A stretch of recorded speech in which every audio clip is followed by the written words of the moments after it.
এখন আমরা যা শিখব তা হচ্ছে মৌলের প্রতীক, অর্থাৎ মৌলকে আমরা কি দ্বারা প্রকাশ করি বা চিহ্নিত করি। আমরা জানি সকল পদার্থই এক বা একাধিক মৌলিক পদার্থ দ্বারা গঠিত। এখন মনে করি আমরা জানি পানি বা ওয়াটার, সেটি দুইটি মৌলিক পদার্থ নিয়ে গঠিত। একটি হচ্ছে হাইড্রোজেন এবং আরেকটি হচ্ছে অক্সিজেন। এখন আমরা জানি পানিতে হাইড্রোজেনের দুইটি পরমাণু থাকে এবং অক্সিজেনের একটি পরমাণু থাকে। তাহলে আমি যদি পানিকে প্রকাশ করতে যাই তখন আমি কি হাইড্রোজেন নামটি পুরোটা ব্যবহার করব, অর্থাৎ হাইড্রোজেন দুইটি অক্সিজেন একটি এভাবে ব্যবহার করব? না, উত্তর হচ্ছে না।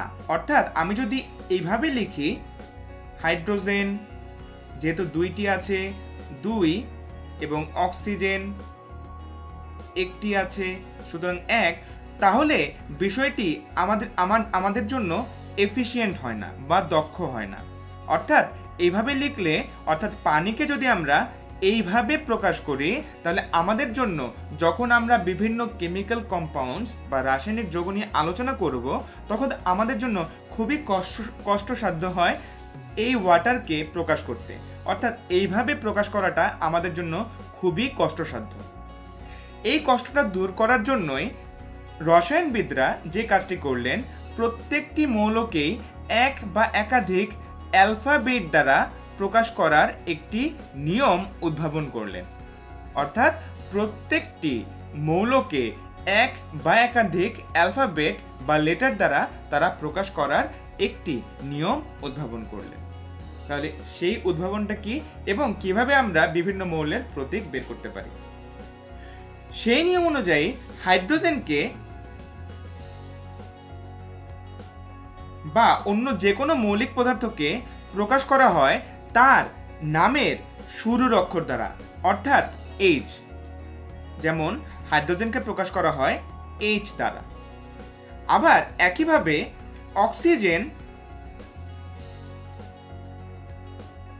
অক্সিজেনকে প্রকাশ করা হয় তার নামের শুরুর যে অ্যালফাবেট ও তা দ্বারা, অর্থাৎ অক্সিজেনকে প্রকাশ করা হয় ও দ্বারা। ঠিক একইভাবে নাইট্রোজেন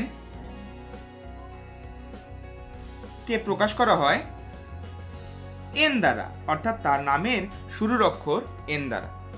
সো এটি হচ্ছে একেবারে প্রিলিমিনারি বা প্রাথমিক নিয়ম ছিল যে কোনো মৌলিক পদার্থের নামের শুরুর অক্ষর দিয়ে তাকে প্রকাশ করা হবে। অর্থাৎ হাইড্রোজেনের প্রতীক হচ্ছে এইচ, অক্সিজেনের হচ্ছে ও এবং নাইট্রোজেনের হচ্ছে এন।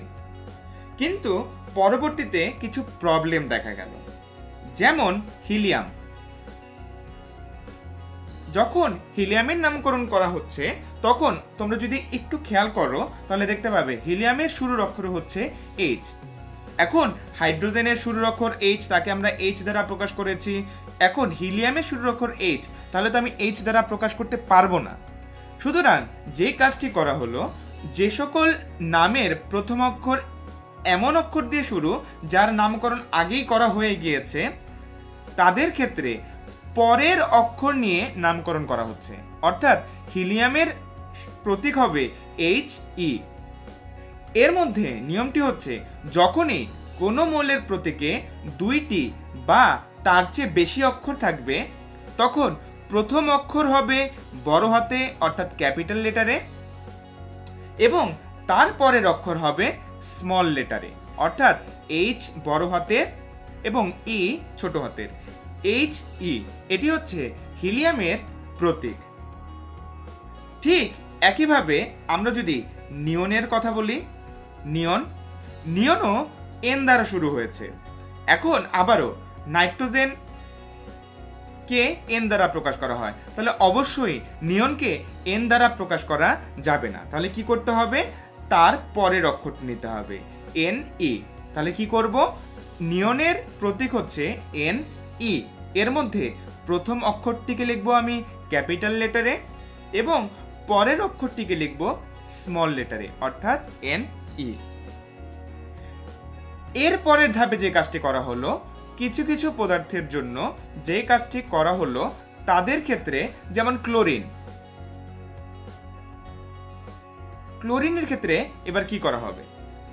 এদের ক্ষেত্রে যে কাজটি করা হয়, প্রথম অক্ষর অবশ্যই সি থাকবে এবং তার পরের যে অক্ষরটি থাকবে সেটি তাদের নাম উচ্চারণ করার ক্ষেত্রে যেই অ্যালফাবেটটি প্রাধান্য পায় সেই অ্যালফাবেটটি এক্ষেত্রে নেওয়া হয়। যেমন আমরা যদি বলি ক্লোরিন, তাহলে সি এর পর এল আমাদের এখানে প্রাধান্য পায়। আমি আবারও বলছি ক্লোরিন, অর্থাৎ সি এর পর এল এটি প্রাধান্য পায়। এই জন্য ক্লোরিনের প্রতীক হিসেবে যেটি ব্যবহার করা হয় সেটি হচ্ছে Cl। ঠিক একইভাবে আমরা যদি ক্রোমিয়াম নেই, ক্রোমিয়ামের ক্ষেত্রে ঠিক একইভাবে ক্রোমিয়াম অর্থাৎ সি এর পর আর এটি হচ্ছে প্রাধান্য পায়। এজন্য ক্রোমিয়ামের প্রতীক হচ্ছে Cr। সবসময় খেয়াল রাখবে, যখন একাধিক অ্যালফাবেট বা লেটারে আমার প্রতীককে সংজ্ঞায়িত করা হয় তখন প্রথম অক্ষরটি হবে ক্যাপিটাল লেটারে, পরের অক্ষরটি হবে স্মল লেটারে। ঠিক একইভাবে এখানে ক্যাপিটাল লেটার দেন স্মল লেটার। লাস্ট আরেকটি নিয়ম আছে, সেটি হচ্ছে কিছু কিছু পদার্থের ক্ষেত্রে তাদের ল্যাটিন নামানুসারে তাদের প্রতীককে সংজ্ঞায়িত করা হয় বা প্রতীকটি তাদেরকে দেয়া হয়েছে। যেমন আয়রন, আয়রন এর ল্যাটিন নাম হচ্ছে ফেরাম এবং তাই ফেরামের প্রথম দুই অক্ষর নিয়ে আয়রনের প্রতীক দেয়া হয় Fe। ঠিক একইভাবে সিলভার, সিলভারের ল্যাটিন নাম হচ্ছে আর্জেন্টাম। তাই এই ক্ষেত্রে আর্জেন্টাম, এই জন্য প্রথম অক্ষর এ এবং তারপর জি, এই দুইটি অর্থাৎ যে দুইটি প্রাধান্য পাচ্ছে তাদেরকে নিয়ে নামকরণ করা হলো Ag। এই ক্ষেত্রে একটু খেয়াল রাখবে, সিলভারের ক্ষেত্রে তার প্রতীক হচ্ছে Ag। কেন Ar দেয়া যাবে না?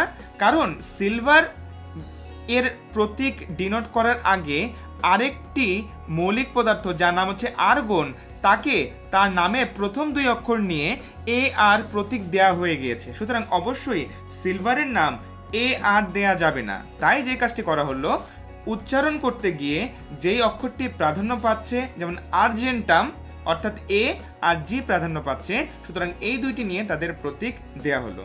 ঠিক একইভাবে মার্কারি এর ল্যাটিন নাম হচ্ছে হাইড্রেরজেরাম।